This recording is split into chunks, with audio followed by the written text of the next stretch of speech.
out while they're working on the ground floor. They're doing all that ground floor remodeling down there, so I can't sneak in and out of the building anymore.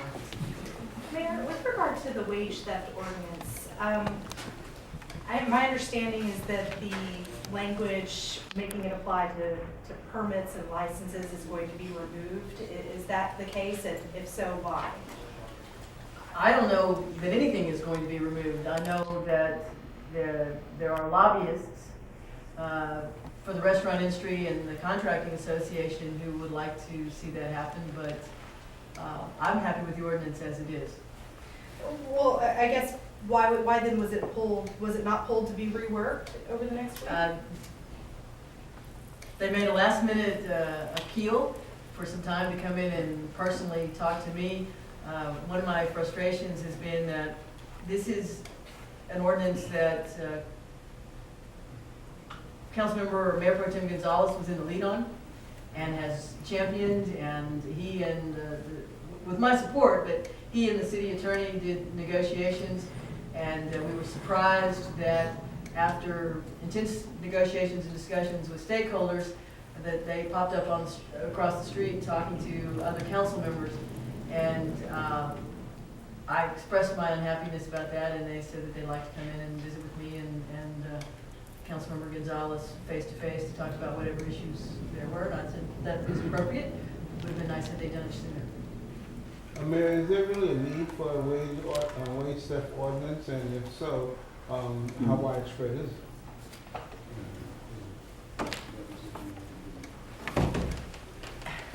This is actually a very large problem across the Houston area, and many of the targets of wage theft, unfortunately, are undocumented or are low-skilled day labor workers or domestic laborers. The people who are most vulnerable, living paycheck to paycheck, are the most targeted by wage theft.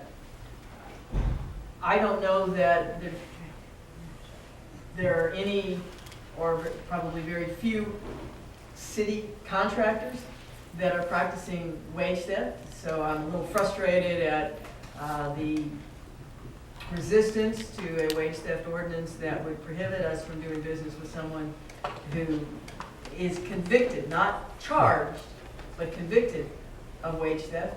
But I think it's important for us to send a signal, and certainly, just as the city of Houston chooses not to contract with people who don't pay their taxes, we can choose not to contract with people who have been convicted of wage theft. And I think it's important to make a statement, send a signal, and as always, we hope that private sector companies will step up and follow our lead. Yeah. Mayor, why do you view this important to send a signal if the actual impact of the language in the ordinance will be relatively small? What the contractors and the restaurant association and others want, the ordinance as it stands applies to those who are receiving a city contract or certain licenses and occupational permits. They'd like to strip the licenses and occupational permits away. It does not apply to every business across the city of Houston, but it does make it more widely applicable, and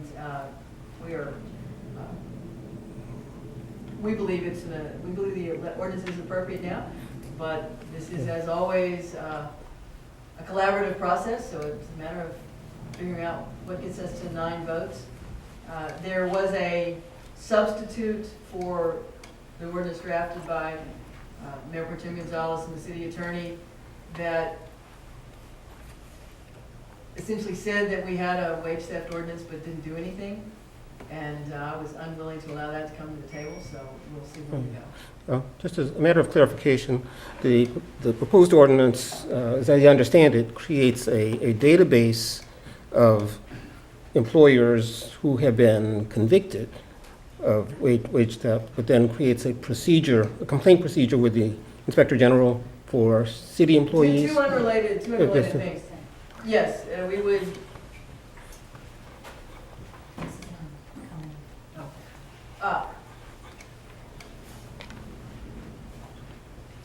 We had, I'm sorry. completely derailed the train of thought. Sorry. We are focused on, man, I just really did. Take your time, Ask your man. question again. Okay, what the ordinance will be doing, creating the database and then creating Okay, a complaint the procedure. database is for companies that have been convicted of waste. This is not vague allegations or rumors. This is a criminal conviction for wage theft. That's cut and dry, but we want to maintain a list so that we can easily compare contracts to that list. Again, just as we do research to compare contracts, potential contractors as to whether they are current in their City of Houston taxes. But there also needs to be a mechanism for people who want to bring a complaint, and they're related, but they're not, one does not lead necessarily to the other. And we felt it was appropriate to use existing staff in the Office of Inspector General if someone says, hey, I'm the victim of wage theft, it has nothing to do with the city. The OIG would assist that person in going to the appropriate, through the appropriate complaint process, either the state or the DA for criminal charges. If it had to do with a city contractor, the OIG would attempt to help navigate through that process or resolve the issue, but in no event is it intended to put a potential contractor into the penalty box without going through a due process legal situation.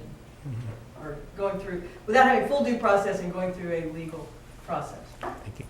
But by having, again, the contractors in the Restaurant Association want to strip the complaint process out of the ordinance. They say, well, they can just go to the state or they can just go to the DA on their own.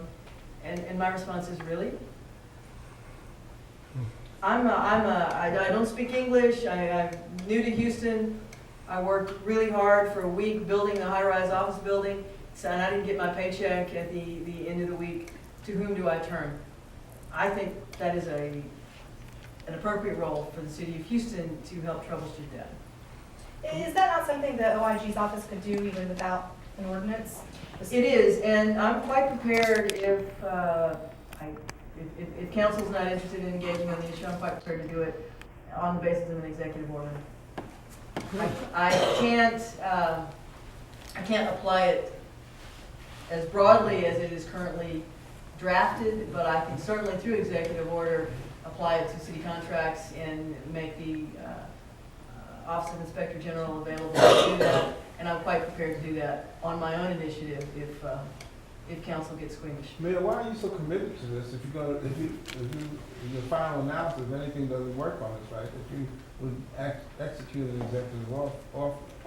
I do executive orders on a range of things. Why? No, I have an executive order on the treatment of gay, lesbian, bisexual, and transgendered employees, and I fully expect to take that to council to have it codified by ordinance, and I hope extended to the private sector. So I do a lot of things by executive order. Mayor, can I ask you a question about the police department? Sure. There are currently 5 HPD lieutenants under investigation that leave the duty under investigation by internal affairs. That's not just unusual that having that many mid-level managers really, that's actually unprecedented. What's going on over at the police department? We take very seriously allegations of sexual harassment, but I will point out that it wasn't a single incident. It was different incidents that happened to be investigated and come forward at the same time. There was a little bit of coincidence in that, but I think it's also a new mindset and attitude in the police department. Well, it would, I guess you could ask the other way, though, would it make you question the management these folks are being supervised under? 5 lieutenants, and that's not a downstream rank. It takes a while for them to get there. A lot of responsibility. You have 5 of them are out right now being investigated. Does that say anything about the organization? I think we have a great police department. I think we have one of the best police departments in the United States, and I think we have a police department that is committed to policing its own and to being a safe and respectful place for everyone who works there. I'm proud of their willingness to go there. And no, and obviously, and this came up, I think this is 3 weeks, about a month ago that this came down. Yeah, and there were two that were pretty heavily publicized, but there's 3 others as well. And you backstopped me on my map, if I got that wrong, but that's. I believe so.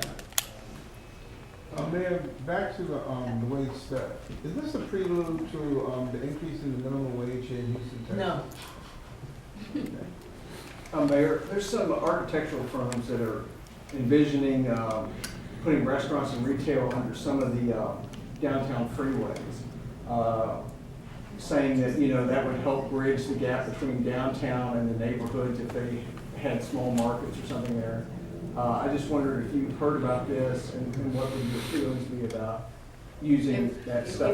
If I'm looking at you blankly, it's because I'm looking at you blankly. The freeways are owned by TxDOT, Texas Department of Transportation.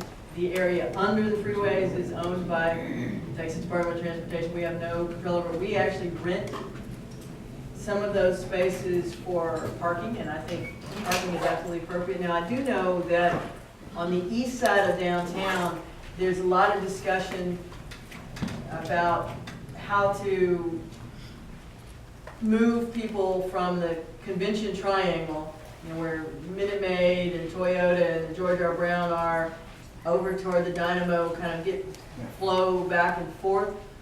And there's discussion about different kinds of lighting and things like that, but I hadn't heard any conversation about retail, but it would not go through the city of Houston.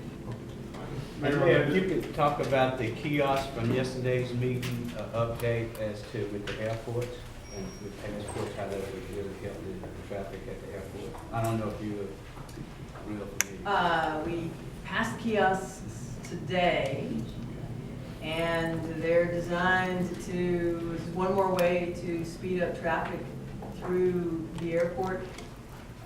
Fortunately, Customs and Immigration, and TSA for that matter, they're all looking at ways to automate and streamline the process of people moving in and out of our airports, and the kiosks are just one more step to, it's kind of you know, with the trusted traveler programs and global entry, that sort of thing, this is just along those lines. Mayor, on the BARC Adoption Center that was passed today, what will that allow the department to do that it can't do today? Why is that an important initiative? The facility, the BARC main facility over off 59 has been redone several times over the years, but it was never an efficient design. It has been a difficult building in which to work, and unfortunately it operates at capacity much of the time. And if you want to adopt an animal from BARC, and we certainly invite people to do that, it's less than optimal for the public to come in. So we're not doing anything with the existing facility, but right next door to that facility, we're putting a new adoption facility in, which will allow a better, and it's being paid for largely through the BARC Foundation is doing a lot of the fundraising for it, just to allow a more pleasant experience for the public, more space for people to play with their future pets, get to know them, and allow a little better flow of work in the overall BARC facility. And then just on another topic that came up today, what have been the barriers to getting design guidelines in place in the existing historic districts? You know, it's kind of funny, the note they slipped me,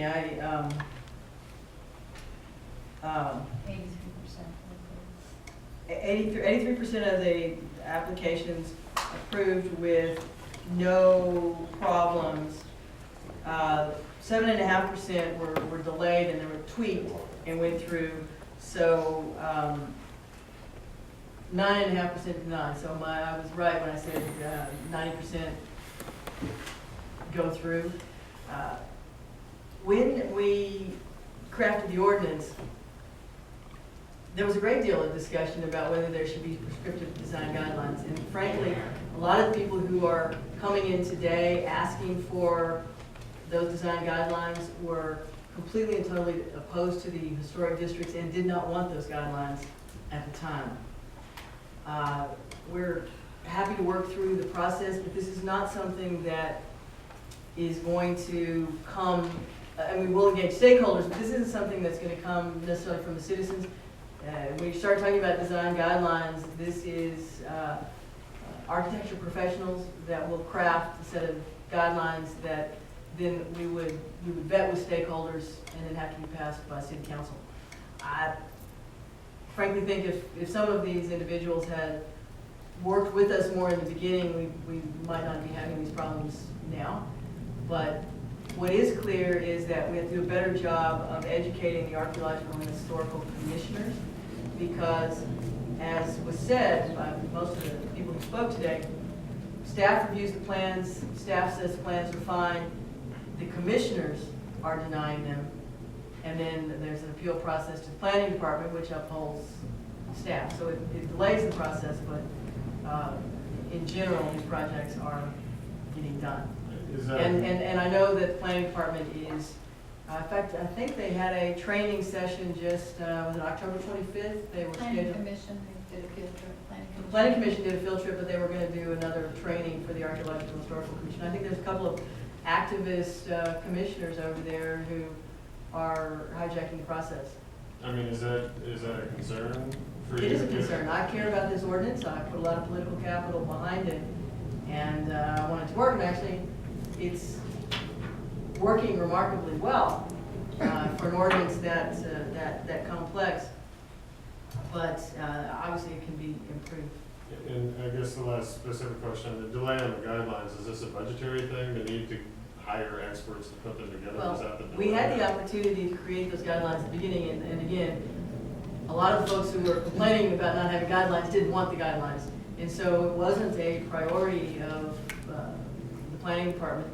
Now these same folks are coming back and saying, well, might be good to have guidelines. Then it becomes a resource issue. We will be happy to take submittals from the public and review them, but it's just a matter of we'll have to figure out what our priorities are within the planning department. Man, can we talk about the bikes and jogging trails? I just got back from New York. They have the bike rentals that we have here in Houston, but they have extensive bike rentals. All of them. Yeah, they started before we did. I understand. And I forget, I think it's Citibank maybe that It's funded Citibank. It is theirs. Citibank. And they wrote a really, really large check.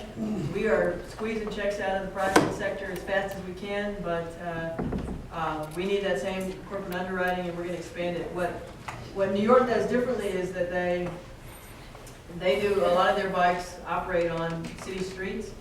And of course, we're building our system of hike and bike trails that we think will be exciting for folks. They We're have expanding. divided the streets We're between expanding. cars and bikes. We're expanding as fast as we can. And New York is just a very different type of city. We're proud of our bike share program. And if anybody's watching and wants to write a check to expand another location, well, I'd be happy to take it. So, thank you. Thank you, Mayor.